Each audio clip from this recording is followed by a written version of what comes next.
Fake news factory అమెరికాకు ఒకటుంది. ఇప్పుడు దానికి పోటీగా ఇరాన్ గూడా ఒక ఫేక్ న్యూస్ ఫ్యాక్టరీ నడుపుతుంది. లేదా మతపెచ్చతో దాన్ని సమర్థించే వాళ్ళే ఒక ఫేక్ న్యూస్‌ని క్రియేట్ చేస్తున్నారు. అమెరికాకి సంబంధించిన పత్రికల్లో నేను హైలైట్ అయిందేంటంటే కొంతమంది సలహాదారులు, అమెరికా అధ్యక్షుడి సలహాదారుల బృందం అమెరికాని యుద్ధం నుంచి విరమించేయాలా? లేకపోతే అమెరికా ఆర్థికంగా సంక్షోభంలో పడిపోతుంది, ఆయుధ సంక్షోభంలో పడిపోతుంది, ఓడిపోతాం అని చెప్పారు అన్నట్టు. అమెరికా ఓడిపోవడం ఏంటి సిగ్గుచేటు కాకపోతే. ఆల్రెడీ దిక్కుమాలిన వార్త రాసేటటువంటి వాషింగ్టన్ పోస్ట్‌లోను, న్యూయార్క్ టైమ్స్ లాంటోళ్ళు సిగ్గుపడాలి. అమెరికా కంటే ఇరాన్ దగ్గర ఆయుధాలు ఎక్కువ ఉంటాయా? ఆర్థిక సంక్షోభం వస్తుందంటే వస్తుంది. ఇరాన్ కంటే ఆర్థిక సంక్షోభం ఉంటుంది అమెరికాకి. కామన్ సెన్స్ ఉండాలి కదా! కానీ ఒక నెగెటివ్ క్యాంపెయిన్ క్రియేట్ చేస్తున్నారు. దాన్ని ప్రొజెక్ట్ చేసుకొని వస్తున్నది ప్రపంచ దేశాల మీడియా.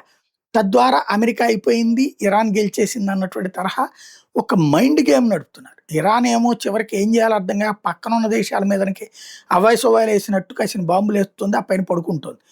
అట్లాంటి ఇరాన్ ఏదో గెలిచేసినట్టుగా ప్రొజెక్ట్ చేయడం అన్నటువంటిది మన దేశంలోనే చెల్లుబాటు అయ్యేటటువంటిది. అదే సందర్భంలో అమెరికాలో ఈ ఫేక్ న్యూస్ అన్నటువంటిది రొటీన్‌గా క్రియేట్ చేసే వాళ్ళ సంఖ్య పెరిగిపోతుంది.